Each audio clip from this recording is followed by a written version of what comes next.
The Timeline is a Blue Wire podcast.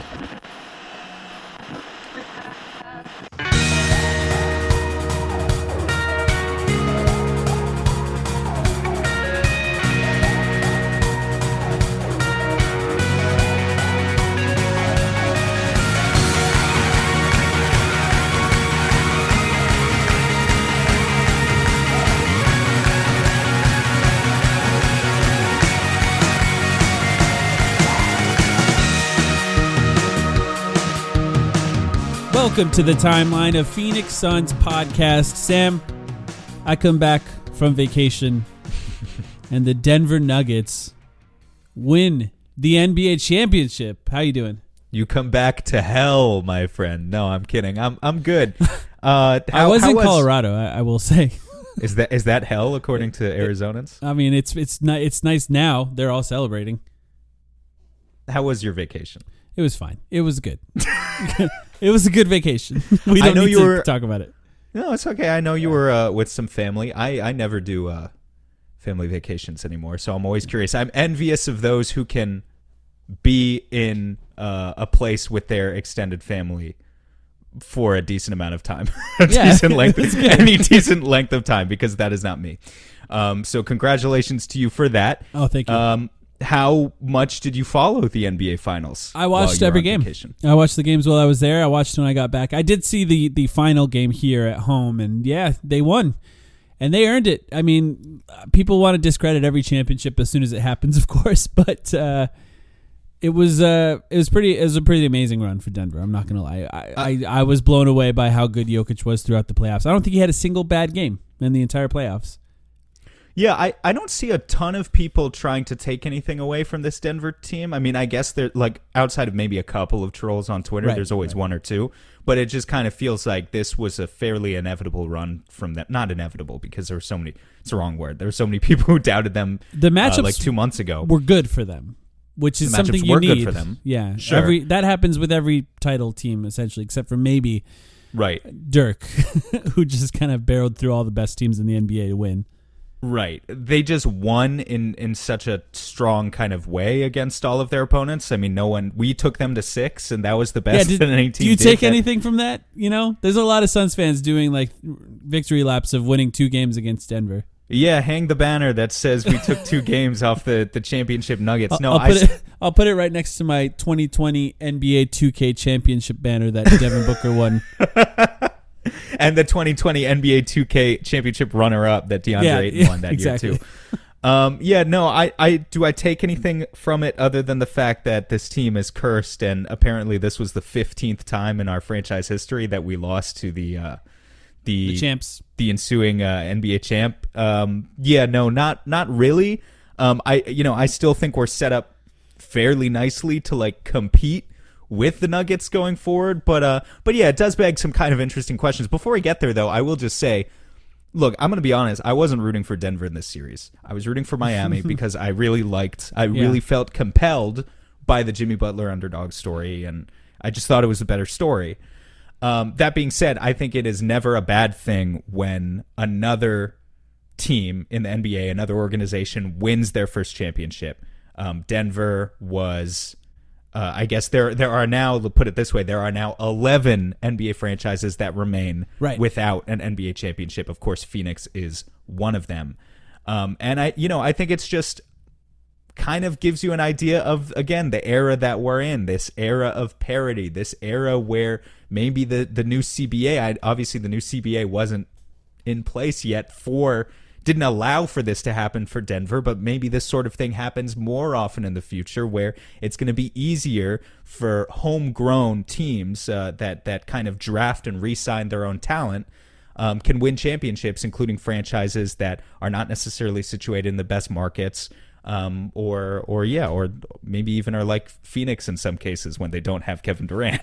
So overall, I think it's a good thing for the league that the Denver Nuggets won. It's good. I'm jealous, of course. I'm insanely jealous.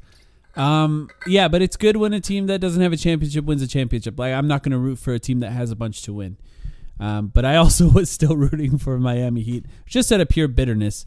And just because it's a compelling storyline. By the way, can I just say, too, people who are painting this Miami run as a failure, Did we forget where it came from?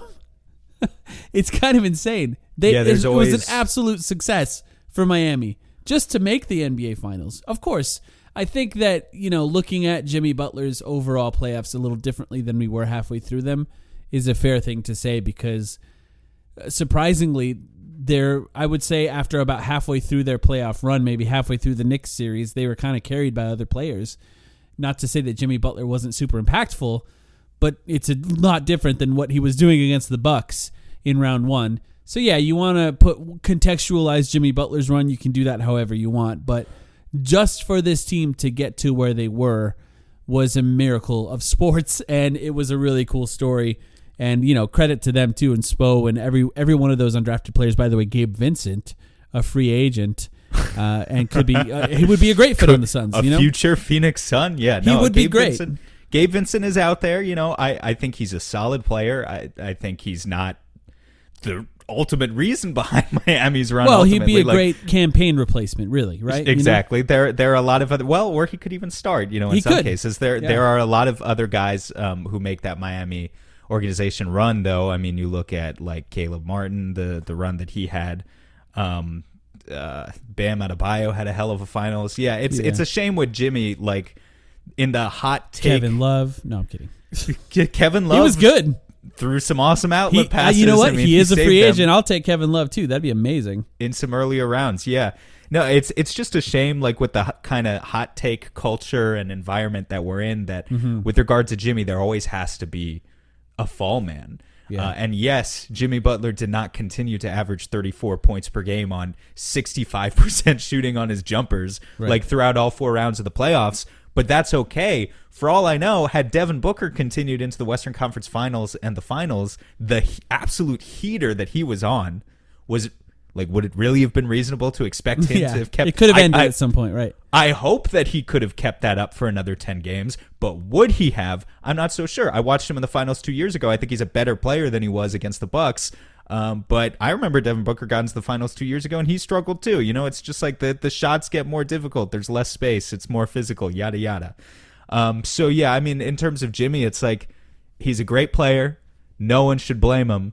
At the end of the day, the expectation can't be that he is on the level of Nikola Jokic or Steph Curry or LeBron James or these other like top player in the league types.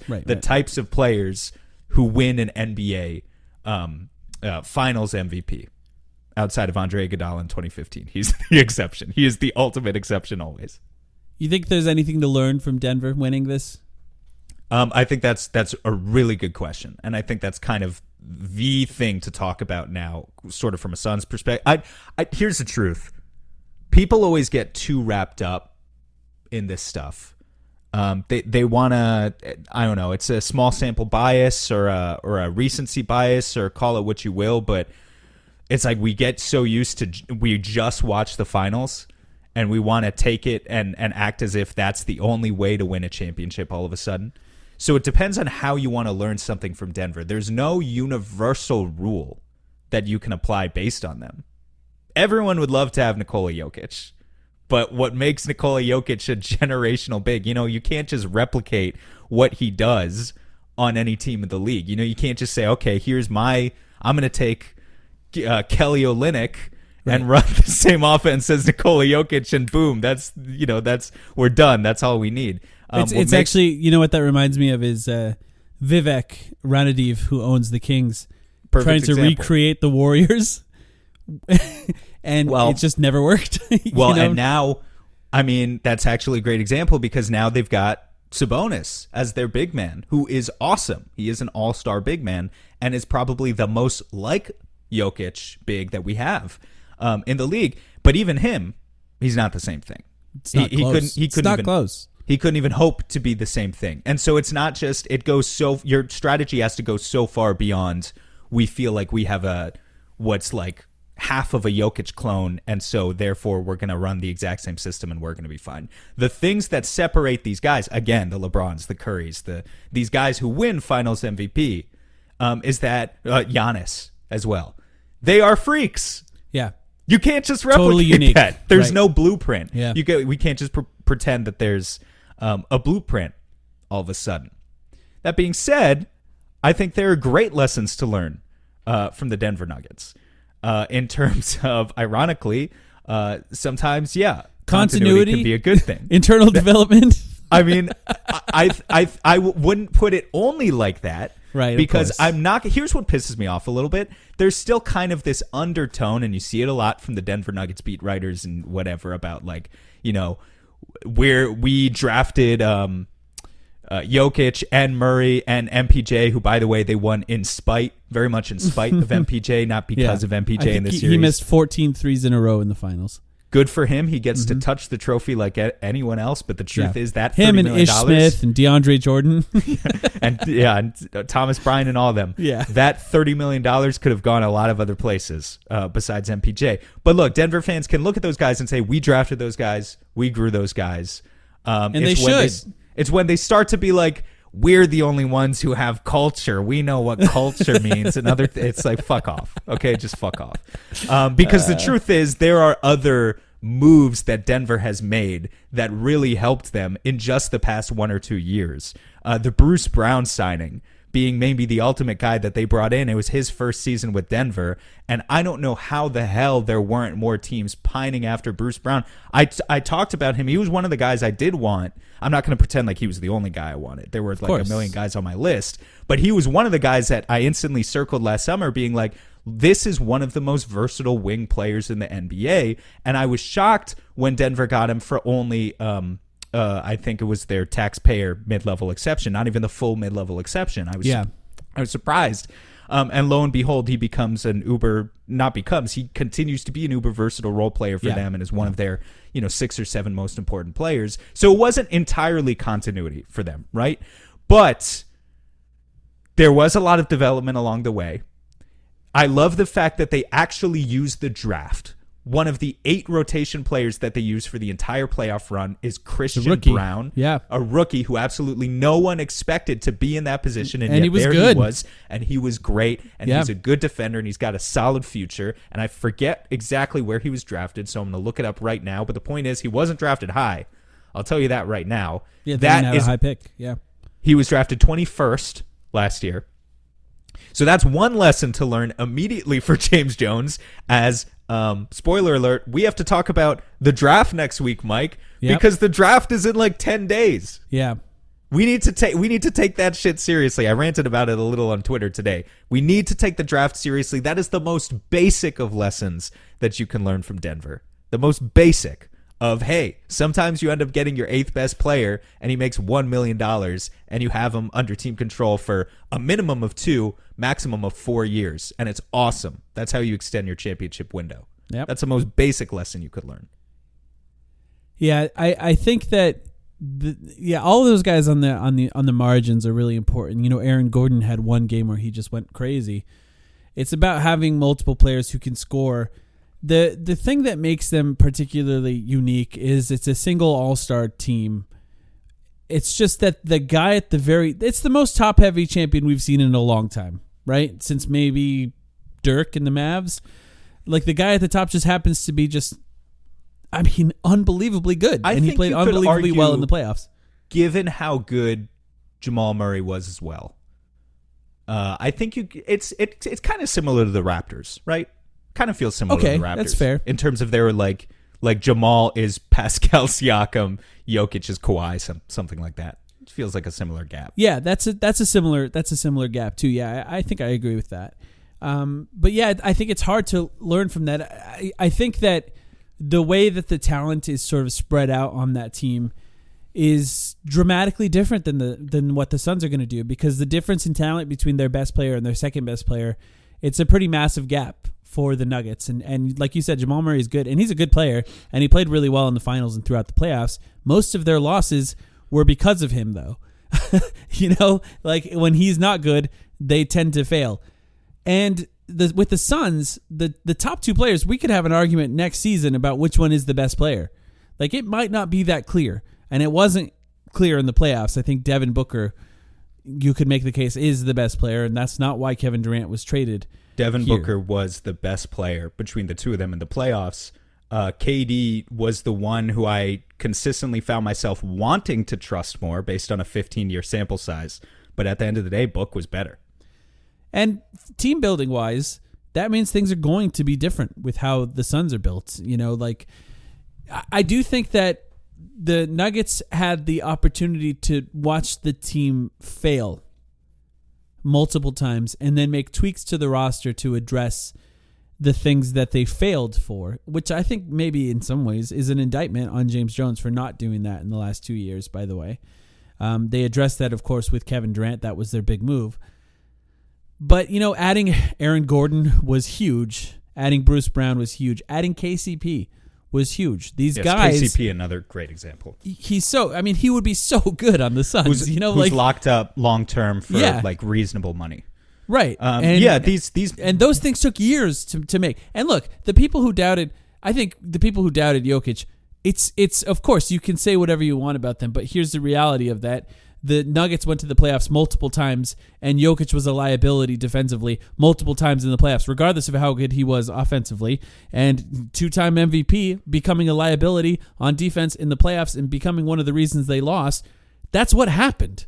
We can debate all we want about the people who didn't believe in him and now he succeeds. But part of that is they just kept tweaking the roster to make things work better around him. And then he played the best defense he's ever played in the playoffs. So, it is what it is. There is some things to learn. There's some things not to learn. And there's just some things that can't be duplicated. And one thing that can't be duplicated in almost any case is drafting a two-time MVP in the second round. during a Taco Bell commercial. Taco Bell commercial. Probably not gonna happen. This year, I guarantee it will be a Burger King commercial. Who is going to be the future All-Star drafted during Whopper, Whopper, Whopper, Whopper? We're going to have to see. It could be a lot of guys. I have a few questions for you about also Denver and lessons we can take here. Okay. Maybe this is a futile exercise. Maybe it's not. I don't know. Tell me if it's stupid, but no moves have been made as of today. Just as of today. I'm forcing you to be a Vegas odds maker already. Okay. Are the Denver Nuggets your favorite to come out of the Western Conference in 2024? Are they the team? Yeah. I think are they losing Bruce Brown's going to hurt because they can't afford him anymore. That's true. True. But I do think that they've earned that right. Yeah. And they're young too. That's the other part. I know. Not an old team. Well, that's the frustrating thing about it is most of those guys are in their 20s and they're all locked up under team control for a while, except for Bruce Brown, like you said. And then this is just kind of for confirmation. What about the NBA? Are they your NBA favorites, or is there a team in the East you like more? Okay, so I'm pretty simple when it comes to that. You win a championship, I think you've earned that right. Okay, fair. I probably right there with you. I think there are other teams in the conversation, but no reason that Denver hasn't earned that right. Right? Okay, so they're the favorite. The reason I ask is I remember we had this conversation a couple years ago after Phoenix lost to Milwaukee. Yeah. And I very specifically remember an opinion that you had, and I liked this opinion, and you've definitely brought it up since then, but I wanted to rehash it now. This idea that, well, what if we expect to be playing Milwaukee again? Shouldn't we be building specifically in a way that it's like we need to build? I get you saying, yeah. Do we need to build for Denver now? Yes, but there was this idea a couple years ago, you remember, do we need to build for Milwaukee? Because inevitably, I mean, this felt like the logic behind the JaVale McGee signing in the first place, right? Yeah. And then it turned out... Which I hated, of course. The logic of building for Milwaukee, I always disliked. And this is why I wanted to ask you, because I remember you having that opinion. I remember you hating the fact that we were even asking that, and you ended up being right, because in the past 2 years... All credit to Milwaukee, by the way, who I think they are still very much, as long as Giannis is on that team, they're going to continue to be a threat to make the finals in the East. However, they flamed out in the past 2 years. So it didn't end up, we didn't make it either, but it didn't end up being an issue. Had we made the finals, Milwaukee would not have been the team that we would have faced. So addressing specifically this issue of how do we stop Giannis? How do we stop Giannis? Would have been a moot point. Right. Are your feelings any different about an inter-conference rival like the Denver Nuggets, who you have more of a chance of facing the playoffs? Yeah, I do think it's different because they're on the West. In order to make the finals, you probably have to go through them. Yeah, the chances of meeting the same team in the finals are so rare, even if you make it there. But, the Suns just played the Nuggets twice in 2 years already. There's a chance that they play again next year. There's a good chance that they play again next year. And the thing about the Nuggets is the idea of building to beat them is there's no Jokic stopper. There's no Jokic stopper. No. You're done with that. Maybe you have an extra big on the bench to get his fouls out of the way, but you already do that if you're the Suns. And I in some ways, I think the Vogel hiring is that in that you're hiring a guy that is so smart defensively and can make adjustments defensively. It's kind of like what Spo was attempting to do. Just they couldn't find any offense. They really couldn't find any offense, by the way. You think about how well the Suns played against them offensively, watching that Miami Heat team struggle against them makes you appreciate what they did with essentially 4 players on the floor, the Suns, and Devin Booker more than anything else. When you talk about keeping an extra big off the bench, like you said, the Suns already do that. We've got Bismack, we've got Jock, but it does kind of feel like Jokic is single-handedly keeping players like that kind of employed in the league right now, because there are a lot of teams that, I don't know, have kind of swung wildly in one direction towards small ball in the past couple of years, where now it feels like maybe their reaction to the Denver Nuggets championship, at least if they're in the Western Conference, is they need to rein that in a little bit. And you need to at least keep a second viable 7-footer on your team who can soak up fouls. But as we saw, even that is not going to be enough. There is no Jokic stopper. What is building for the Nuggets? What does that even look like conceptually, right? My first thought in what that could be is, first of all, you have to keep up with them offensively. They're going to score 120 points on you. So you have to be able to score. But on the other side of that, in order to defend them, you need a bunch of incredibly smart players who are disciplined, because they're so good at cutting, and the passes come from such crazy angles with a guy that's that tall that can make those reads, that they have to be ready at all times. And really, that's it, right? I mean, what else? You can't say just bigs. Throw bigs at them the way you do at Giannis, because Jokic is too versatile. Because Jokic, in fact, some of the best defense we see played against him is when the Heat played a zone and put little tiny guys on him in the middle of the floor and just helped at the rim. Yeah. I mean, he's still. I don't know exactly what the points per possession was there. Yeah. He's still cut that shit up. I'm not gonna lie. The contrast to Giannis is that Giannis is run and dunk man, right? Like, he's not the most. He's amazing, but he's definitely not Jokic. Yeah, he's not Jokic, man. He's not the most skilled player you've ever seen in your life. I said this on Discord too, that if you just replace Jokic with Embiid, I think the Suns win in the second round too. I think so too. Jokic was so far and away above other players in the playoffs so far that it's just such a unique type of team to defend that it's hard to even think what building for that would even look like. I think the idea of putting 2 wing scorers like Devin Booker and Kevin Durant is smarter than trying to match them with size, like with DeAndre Ayton, and putting all your chips into that basket, for example. Well, I think ideally you match them.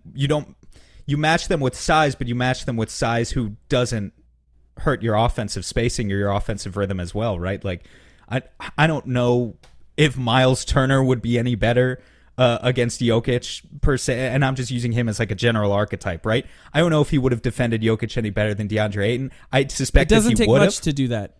I suspect. Look at his stats against each team. They were the best against the Suns. Sure, I suspect that he would have, but on the other hand, I also suspect that he would not have stopped Jokic, because I don't think anyone could do that. Yeah. What he could have done is, there you've got a guy who is a 7-footer who can maybe kind of keep pace with Jokic on defense, while also chucking a bunch of threes on offense and giving more spacing for Kevin Durant and Devin Booker. And I do think, in terms of what you're talking about with keeping up on them on offense, you've got more of a shot with like a stretch 5 type. Yeah, if they score 120 a game, you got to score 125, and you almost have to build a team to do that. Yeah, but you can't do that with a stretch 5 who's like, here's the cute 6'6" small ball center, and we're just gonna go small ball on them all. I mean, you can do that in spurts. One thing I will say is, watching what Kyle Lowry was doing in this final game to try to get in his head, it's not the worst thing to have a guy who's kind of an a-hole to try to make him lose his temper a little bit. The Suns need that. I've been saying it for a while. Like, look, for example, let's say that this. I don't think this is going to happen, but if the Suns traded DeAndre Ayton for Draymond Green in a sign and trade somehow, are they better fit? Probably, right? To beat the Nuggets? Yeah. Yes. But aren't there equally as many scenarios in this multiverse, if you will, where it blows up in their face. With Draymond? Yes. Okay, fair. Yeah, right. We are so close, by like the way, to Two-Face. doing a mock off-season episode where you just like throw everything at Dylan Brooks for exactly that reason and piss off as many people as possible. Who is out there, by the way, people? He is out there. Dylan Brooks is a and free probably will be in the range of salary that the Suns are able to offer. No doubt. And probably is a player that Frank Vogel would like, to be honest, because he's a defender. He's so annoying, though. Look, lean into it. At that point, if you're signing Dylan Brooks, lean into it. Be the villains. Make all the jerseys black at that point, and just lean into it. But yeah, I just don't know that I don't think that there's. Yes, Denver is who we have to now go through in the West, and there are other teams that'll still be good. Like, it's not just Denver. Who knows what the Mavs will do? They still have Luka. If the Clippers just end up healthy once in the playoffs, they're going to be a tough out. And then who knows what the Warriors are going to do. We're done with that. Even I'm done with that. Look, it just has to happen once. And it could be the first round. Like they don't have to make it through the entire playoffs. If you match up against them in the first round, you still have to beat them. The Thunder is next year their year, according to what's his name on ESPN. I don't even remember his name, dude. Okay. I'm not sure about that. They are a top 5 contender next year. Mm-hmm. I don't know about that. Is there any other thoughts that you have on Denver as it pertains to that conversation? They're going to continue to be good. We need to have size, which we would have had anyway, and smart players. But beyond that, I guess just to put a ribbon on the conversation, I don't think there's anything else you can really do to prepare for that matchup again. If you're building the best possible team in a vacuum, then that's going to be the best possible team also in practice, I think, against Denver, against any number of other Western Conference opponents, right? So I kind of feel like we're not building specifically to play Denver again, bottom line. The Suns need to build a team that other teams need to try to figure out how to beat. It shouldn't be the other way around. When you have Devin Booker and Kevin Durant, teams should be racking their brains to figure out how to defend you. And that's how it should be. These are 2 potential top 10 players in the NBA next year. And they're going to be the only team that has that. And so they have to figure out a way to build a team. Look, they played well considering how little time they had together and how bad the fit was with so many of the other players. And I think if you want to take anything away from those 2 wins, it's that with a good offseason, this team could be favorites by midway through the season. And that just depends on what James Jones does. And, of course, Frank Vogel and the coaching staff. His name is Chris Russo? I'm sorry, I had to look it up. Did you know what Mad Dog's real name was? Yeah, I think I've heard that only from Bill Simmons, to be honest. Okay. He's a New Yorker, right? I think he's from New York Sports Radio. Like a New Yorker. Yeah. Mad Dog is such an old school radio guy name, by the way. Yeah, it's really lame. I'm not going to give him any more airtime, but yeah, maybe the Thunder will be really good next year, though. I'm legitimately rooting for that. Maybe Wemby is the greatest prospect of all time, and the Spurs win 60 games. Anything could happen.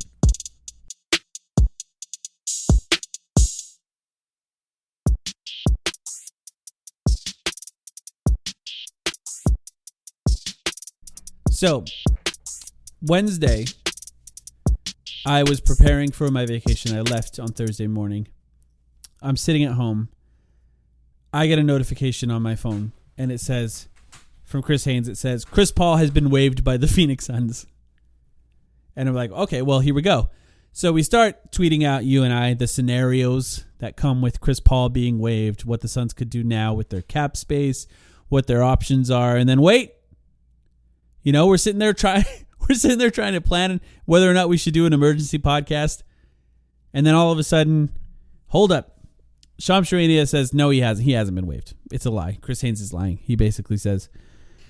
And then follow that up with Woj. Is that what Shams tweeted? He said Chris Haynes is a liar. Yeah. He did one of those like photos that comes with the article that's just a Chris Haynes photo and just said liar down on the bottom. This man is a charlatan and a scam artist. Do not listen to him.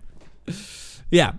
And then Woj said the same thing. Woj with a little more details, I think, saying that Chris Paul's representative spoke with the Suns where the Suns outlined some of their options, including being waived.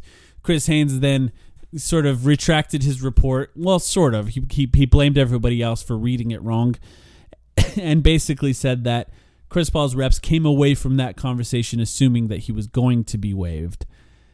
Since then, we've had some other reporting saying that the Suns are just trying to trade him for now. They don't want to waive him unless they have to. If they do waive him, they would like him to come back.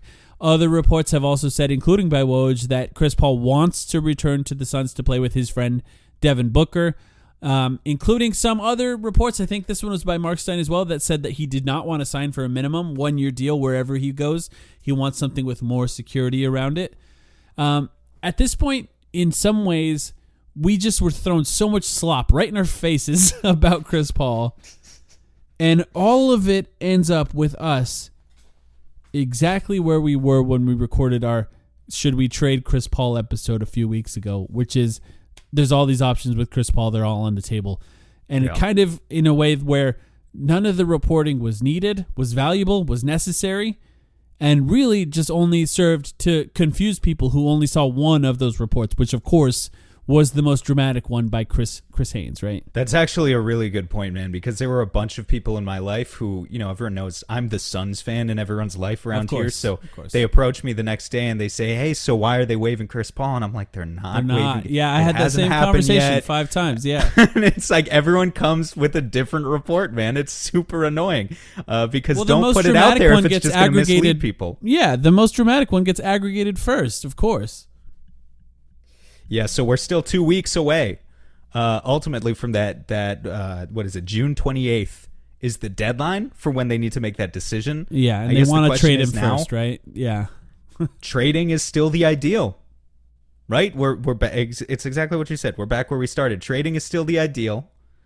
What's your number 2 option? Is it waive and stretch? For me, it's waive and stretch, I guess. At this point, if he's not willing to come back to the Suns, what's the point of waiving him in a way that allows you to re-sign him? Because for those who don't know, you can waive him and pay $15.8 million to him this year and just get rid of him, just a normal waive. And if you do that, you can re-sign him at a minimum deal and he could return. Or you can waive and stretch him, which stretches out his salary. I think you could do it up to like $3 million a year over 5 years or something like that.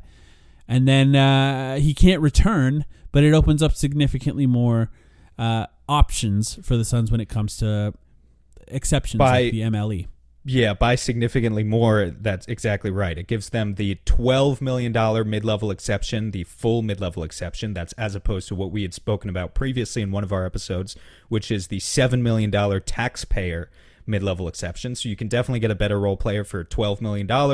And they could also use their biannual exception, which is the one you get one every 2 years that the Suns never use. Yeah, right. But they could use in that situation. They got a rich guy owner now, so who knows? Yeah. They didn't use it in the past, but they could use it in that case where they're not worried about the apron.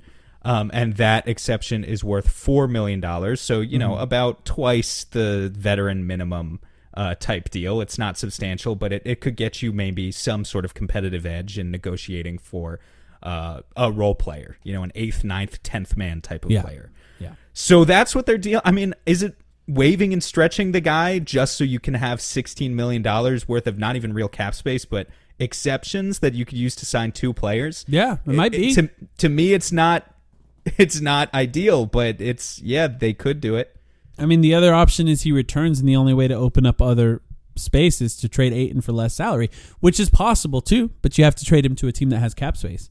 So it's a complicated juggling act that the Suns really have to figure out, and it's a complicated thing. Admittedly, the thing that we do know is that Haynes was wrong, and teams don't know anything about the Suns. And in some ways, I think Gambo took a little bit of an L too here, because he jumped right on that Haynes report and said, I told you so.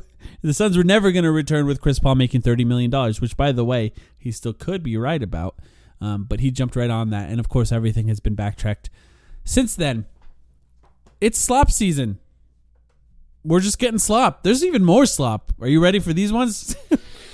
Maybe we should go to break first, but yeah. I think we already did. I plugged it in. Did we? Okay. Sorry. Then we got to talk about the other. I mean, look, it's just a bunch of bullshit that came out last week, but this is how you get the most eyeballs. You guys want Damian Lillard? We can have fucking Damian Lillard. You guys want James Harden? Harden? We can have James Harden. Yeah. You want Fred Van Vliet? it's like Fred Van Vliet? You want prime Larry We got Bird. a Dwayne Fred Van Vliet interview. You want 1988 article. Michael Jordan. You know, it feels like NBA. You know the My Team mode where you just collect a bunch of cards. It's like you want 1989 Magic Johnson. Yeah, let's add him. Like it's just kind of fairy tale land at a certain point when we talk about these guys. Maybe Fred Van Vliet a little bit less than the other two. Yeah. It's still mostly fairy tale land. Well, let's talk about them individually. The first one was Ramona Shelburne just randomly threw out James Harden to watch again for the Suns as somebody to watch. And this is not the first time that that's happened. I don't remember. Somebody from ESPN, I think, was the original reporter on the James Harden rumor. But, you know, signing James Harden would be incredibly complicated for the Suns. They could either clear all their cap space and just sign minimum contracts after signing James Harden. They could make a sign and trade with both Chris Paul and DeAndre Ayton going to different teams than the Philadelphia 76ers, and then all of a sudden get James Harden back to Phoenix. But I do find it interesting that when people report this, they often don't report any of the details of how something could happen. And that's what makes it slop, I guess, right? If it was as researched and interesting as like a David newsletter, then it wouldn't be slop. It would be actual interesting content. Right. But going on the radio in LA, you're Ramona Shelburne. And by the way, the reason she said this is because it was reported live on the radio that Chris Haynes said that Chris Paul was waived. And then she said, oh, well, yeah, watch out for Chris Paul then. I'm sorry, watch out for James Harden then. And of course, everyone on the radio was ecstatic at that kind of slop. But I just don't know that it's even possible or worth even discussing, right? I don't know. So let me get this right. Uh-huh. What is it? A 3-team sign and trade? 3 to 4 team, yeah, maybe. Where Chris Paul and DeAndre Ayton go to separate teams and the Suns get James Harden? Yeah. So not only we've been talking for 2 months straight about how difficult it is just to execute a simple 1-to-1 team trade where you find a suitor for Chris Paul and DeAndre Ayton, but now we need to find them together. We need to find 2 separate trade partners at a minimum together and put them all in the same deal. And they basically need to come to that agreement and say, and not just say, well, why wouldn't we just do our trade separately with you for these guys? And like, we don't want you to have James Harden. Why would those teams do Phoenix a favor? Exactly. It takes teams doing, and so does the cap space route, by the way, where you just create enough cap space to do it. All of that.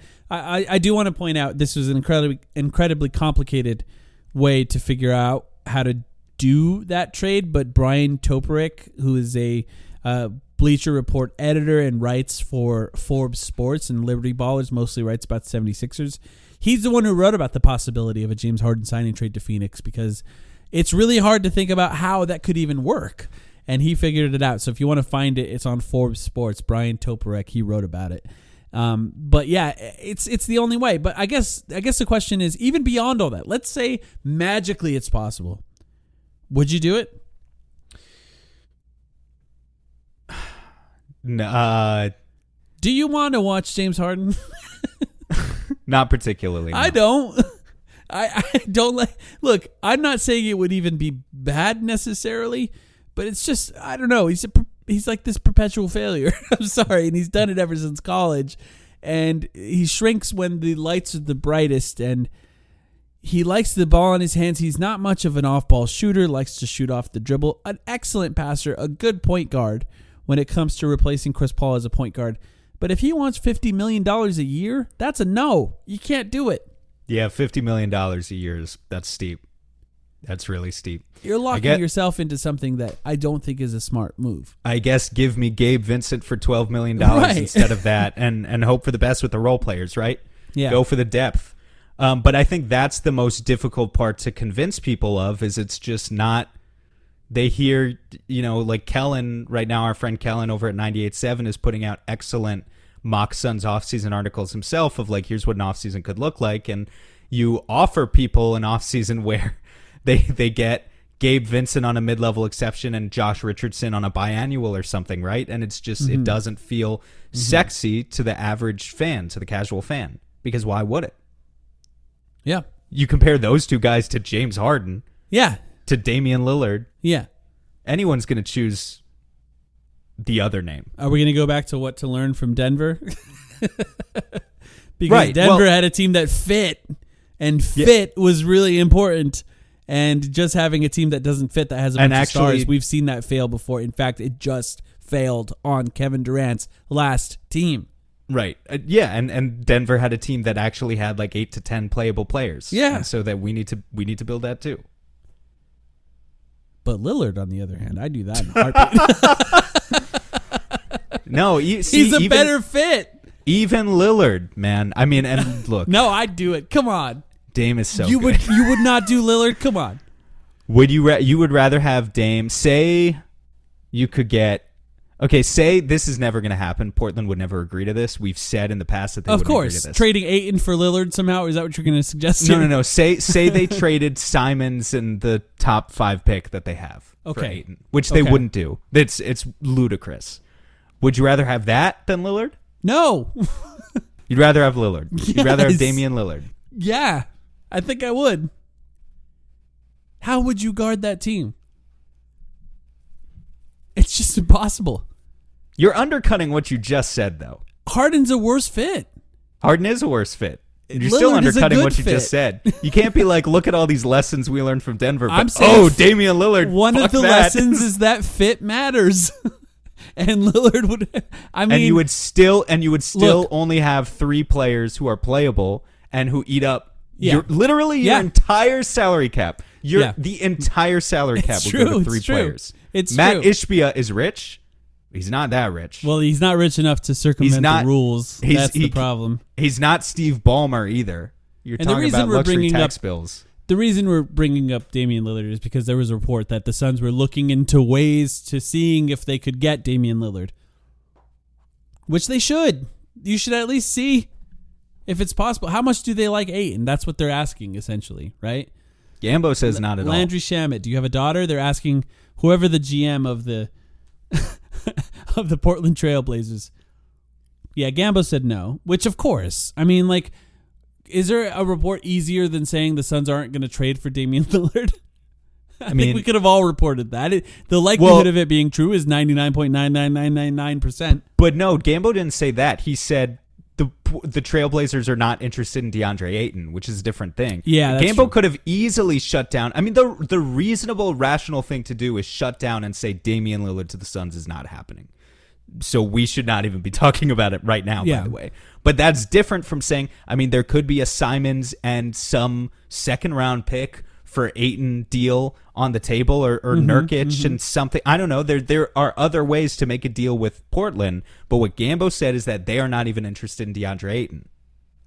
That sucks, by the way. Just shut your mouth, Gambo. I mean, respectfully, like even if that is true, and even if what his sources are telling him is correct, let us have some leverage. Give us a few weeks to talk about this in the podcast, at least. Give us some morsels, man. Like, don't let other GMs think that maybe there is interest for like a second, dude.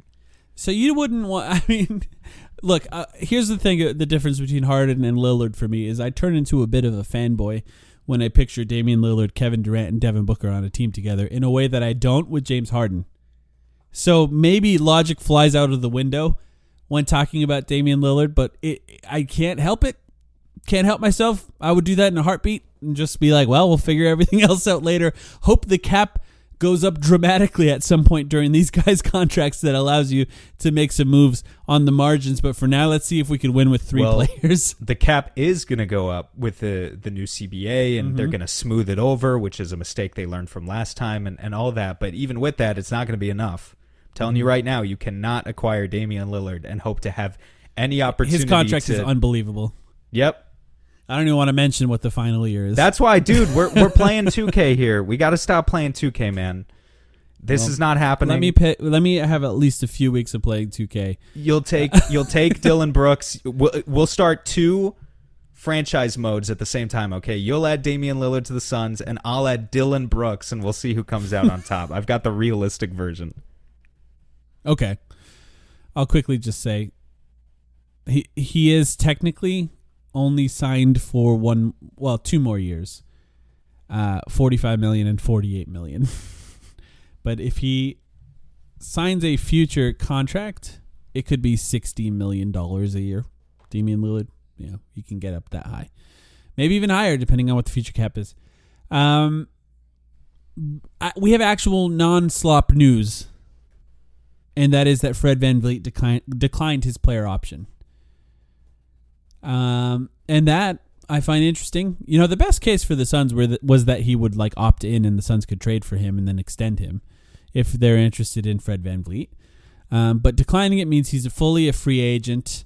If you couple this with a report that Jakob Poeltl may be available and not part of Toronto's future, and the third part of this slop is adding that Darko Rajakovic, who is a former Suns coach and coached DeAndre Ayton, was now hired to be the Toronto Raptors head coach. All of these things are kind of interesting together with the idea of Toronto, who has reportedly been interested in DeAndre Ayton in the past, as a potential trade partner for the Suns. Fred VanVleet being an obvious one to look at if they trade Chris Paul or waiver stretch him. OG Anunoby's on that team. Pascal Siakam's on that team. They got a lot of tradable contracts. Yeah. I mean, all three of those guys would be huge for the Suns, some harder to get than others. They'd have to be very interested in DeAndre Ayton. Well, here's the leap in faith or the leap in logic that I'm not understanding about what you said about Darko Rajakovic. Just because he worked for the Suns in the past, is there anything connecting him to DeAndre Ayton in a positive way? Because I haven't seen it. How do we know that wasn't... I read an article on The Athletic about how Darko Rajakovic was the reason the pick and roll between Ricky Rubio and DeAndre Ayton was so good.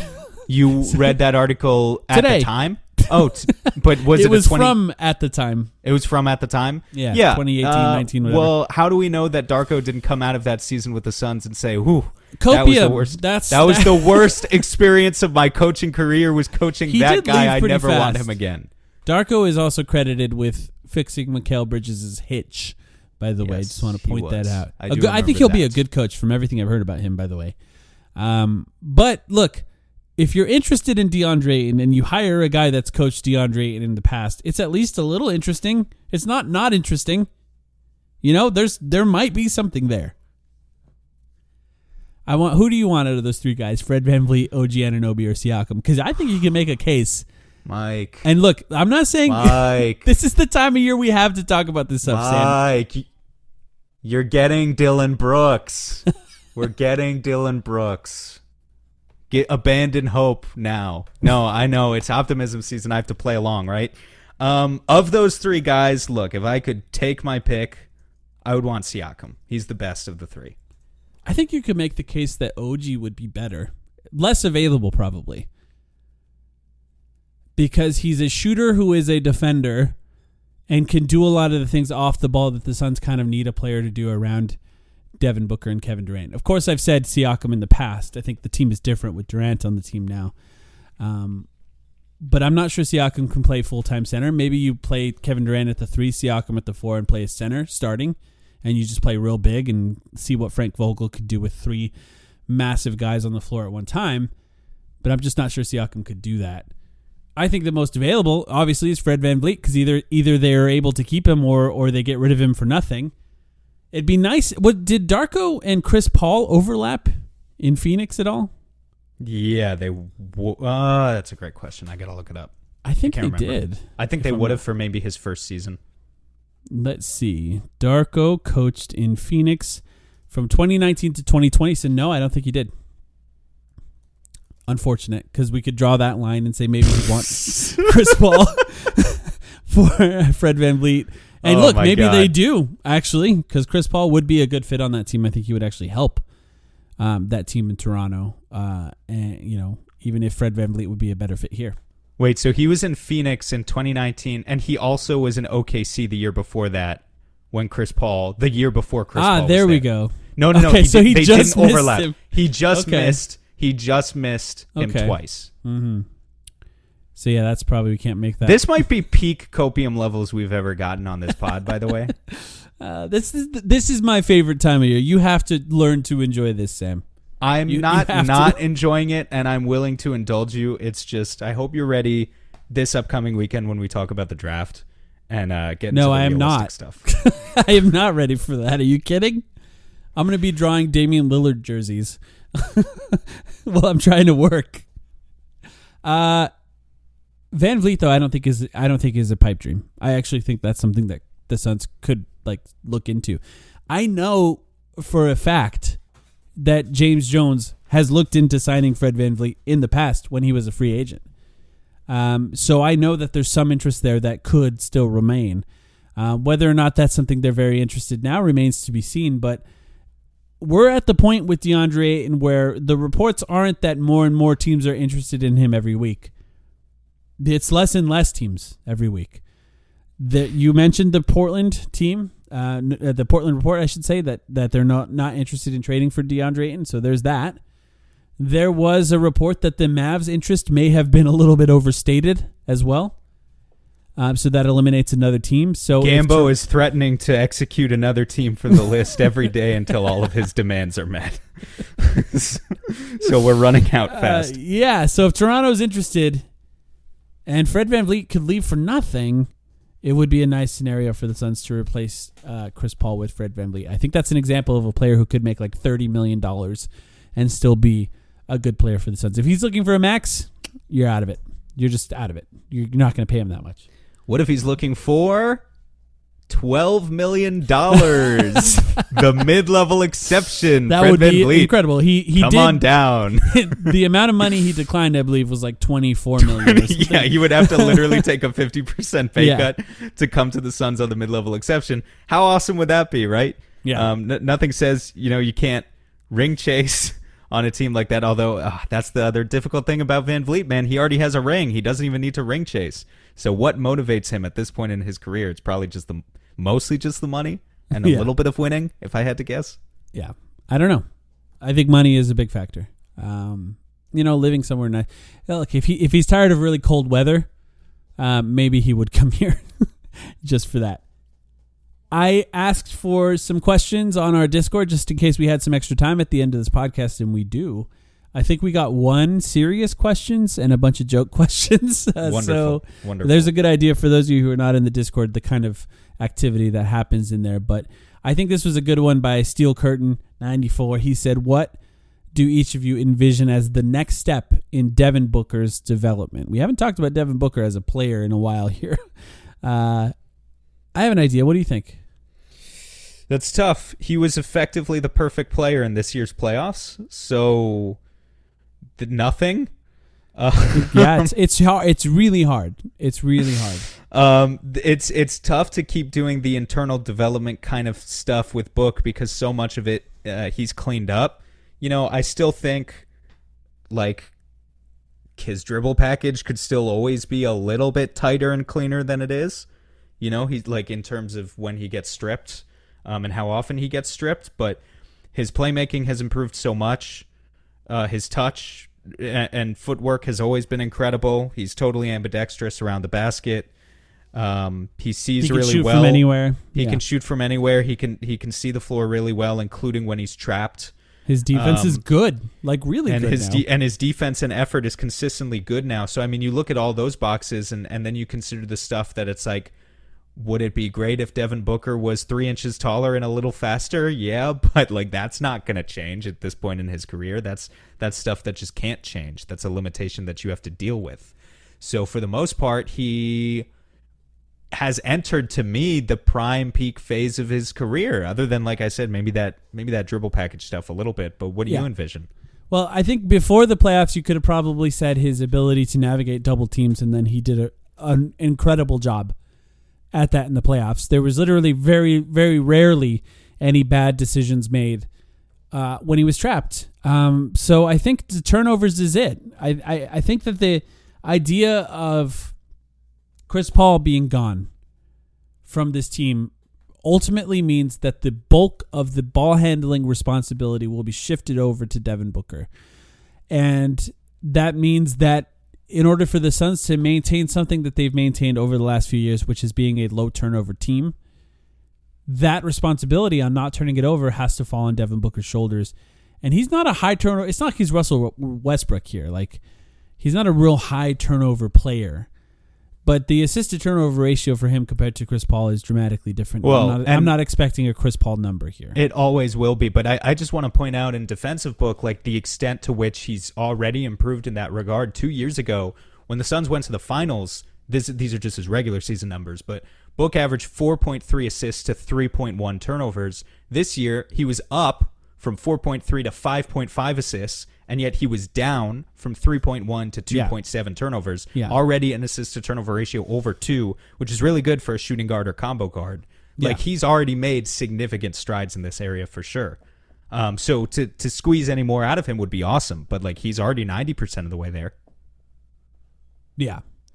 Yeah, so yeah, I agree. It's tough to really come up with anything, and I just think the difference in usage rate, and maybe not, maybe they sign another ball-heavy point guard. I hope not. This is why I bring up Fred VanVleet pretty regularly. He's a guy who likes to fire off the catch and can shoot off dribble. Yeah. Doesn't need the ball to be effective the way Chris Paul does. But yeah, I think the lion's share of that ball handling is going to be in his hands, and that means that he has to improve regularly. And I think you're right. He did it in the playoffs, but like if you're trying to only look at the playoffs as what he can improve of there's don't get injured. That's the only thing you can really say. Yeah, two other things, I guess just minor that I could talk about here. 3-point shooting, his 3-point shooting has improved so much, but he still only averaged 6 attempts per game this season. And I still wonder, like, what would it look like if he just came out one year and fired 10 a game? I don't think he's ever going to do it, right? Like, it typically, with some exceptions, doesn't work like that, where a player just, over the course of a summer, says, fuck it, I'm going to change my entire shot profile and my tendencies and come out and really, whether it's proving their doubters wrong or whatever. But wouldn't it be cool just to see Book come out and take like 10 threes a game one season and what that lends itself to? I really think his percentage is at a point now where he can hit enough of those pull-up ones where it honestly would boost his scoring average even more, get him close to 30 points per game in my opinion. The other thing, his free throw shooting was a little bit down this year, down in the sense that it was 86%, which is really good. Yeah. But I look at a few years ago, he set, and I don't know if he can ever get back to this, but he set a career high 92% back in the 1920 season. Mm-hmm. And if he could ever get back to that, NBA high 92%. Best in the NBA that year. It seems like it would be asking a lot of him for all of these dots to connect at once, but if he could do it, then that's a 50-40-90 season he could potentially piece together. And that feels like it could be the Book MVP season, like what he would need to kind of get the MVP type season. Plus, the Suns would have to be the best team in the NBA, and he would have to be clearly a step ahead of Kevin Durant at that point and all this other stuff. But it's not impossible.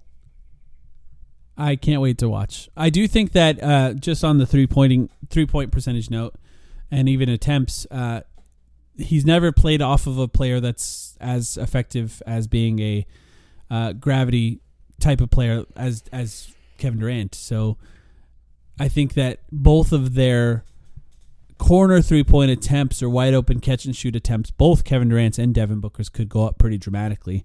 One of the reasons those guys don't have really impressive 3-point percentages overall is because the vast majority of the threes that they take are off dribble, which are harder threes. And they need to take them. Devin Booker needs to take them on the Suns. But I think he'll have more opportunities to shoot spot-up threes with a player like Kevin Durant on the team. And I think that'll be good for his overall percentages. Good stuff. That was an interesting question. Thanks for that. Another question was draft-related. And they wanted to know how's your scouting going, Sam? Are you ready to talk about the draft next week? We're going to talk about it next week. We're going to bring in someone who knows a lot more about it than we do. I am 36 hours into my scouting, folks. Questions are being Bill answered. Simmons scouting, like the way he does it, which is not think about it at all until right before the draft. Yeah, YouTube videos are being watched en masse right now, and it is a lot of fun. I don't have any firm opinions yet. There are definitely some people here who I like. What I was saying to you earlier is that the Suns have the 53rd pick, which is objectively kind of... Is it the 53rd or 52nd? Let me double check that real quick. I know you don't give a shit. It's the 52nd pick.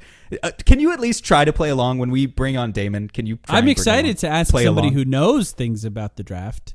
Okay. I mean, that's fun. It's just the research part. I'm I'm just saying. Actually, I like researching too. I just don't. Yeah. Don't blow it all off next week because I need you to actually play nice. I will. I always do. So we have the 52nd pick, which is pretty boring. So I've been looking at a lot of guys just theoretically in that kind of 20 to 40 range as well. Just like who could we, like if there was a trade up opportunity, if there was a DeAndre Ayton to Charlotte trade and all of a sudden you have Terry Rozier in the 33rd pick or whatever they have something like just a random example. Yeah. Who could be available there? Like that. Those are the kind of situations or scenarios that are kind of fun to me. But I don't know. There's a lot of people who would be interesting in that range, not a single guy that I've landed on. I'm looking here, I will say, in terms of strong opinions at the most recent version of Kevin O'Connor's mock draft from The Ringer, which has us taking Emily Bates at 52nd overall. That, I will just say, is a name that I actually did recognize even before I did any of this research. Imani Bates, thank you so much. I don't know. I actually don't know. Don't listen to me. I really don't know. I haven't. Here's the problem with a lot of these guys too, is I'm watching like highlights on mute, so I'm not listening to help. Announcers are saying their name. All I know is that this is a dude I don't want. Are you staring at the TV silently watching, or do you have something else playing? Sometimes I have something else playing. Why? Am I like a psychopath if I watch NBA highlights on mute? A little bit.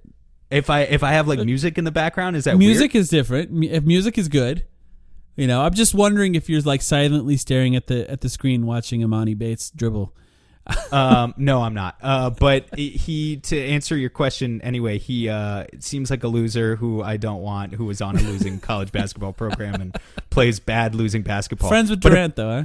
But apparently is friends with Durant and is one of those guys who back a couple years ago you always saw in like the Ball is Life highlight mixes of like he's got next. So he's apparently there at 52nd. I do not want him. That's my only firm opinion for now, is that he sucks. Okay. Well, I'll be more ready to discuss. Here's what I will say. Some great maybe names. I'll just disagree with you on that just to make it interesting.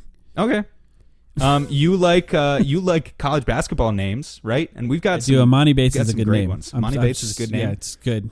Looking at other guys here, I mean, we've officially entered the era of Kobe. There's a Kobe Brown here. I feel like there's a lot of kids probably named after Kobe Bryant these days. I'm honestly surprised that we don't have more already. We have Tristan Vukcevic, which the first time someone clued me into who he was on Twitter, I could have sworn that I was being pranked. I thought that was a joke name. You just added a K in there, yeah. He's out there, yep. Yep, I saw that name. I did see that. We'll go over the rest of them later. Look, 52nd pick. I don't think we need to have an hour-long draft preview, Sam. I think we can keep that one relatively short. And then, of course, once they pick the player, that's when we really start doing the research and trying to find stuff out. We even had, do you remember this? We had an assistant coach from the North Carolina team after Cam Johnson was picked. We had an actual Cam Johnson coach on this podcast, which was awesome. So we'll definitely do that kind of research. The heights that we used to achieve before we became washed up.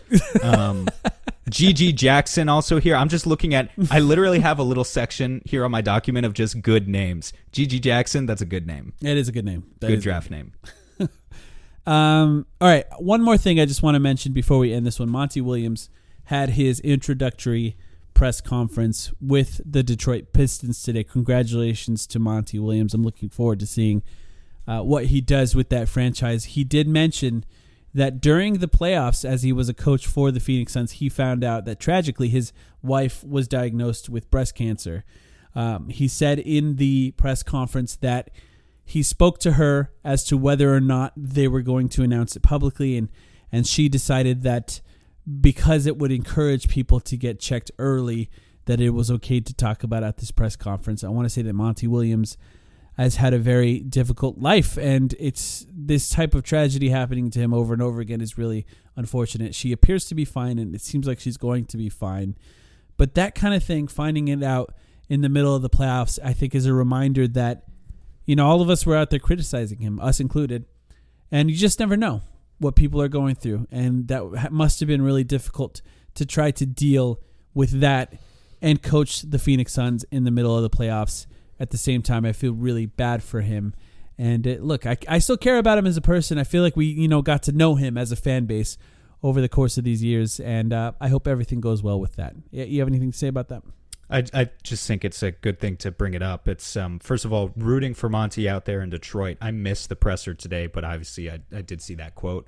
Just a reminder, I think, for people, anyone who operates in this space, whether you do what we do and you put out content, or you're just a fan kind of commenting on things, if you're in the social media atmosphere, to practice having compassion for people. And something I always try to remind myself, obviously criticism is okay, of coaching strategies or of player strategies or play styles or whatever, but there's always a line, and to not cross that line. I know for some people it can be kind of hard sometimes, or it can seem blurred or whatever, but not doing the whole character assassination thing online is a pretty good place to start in terms of how you should practice. Just you don't understand sometimes what people are going through, and everyone always has their own personal business. So keep it to basketball when you talk about basketball. That's right. And I think we could leave it at that. We thank you all for listening and for being listeners of the podcast.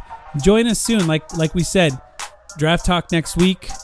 Patreon podcast midweek. We appreciate you all, and we'll be back very soon.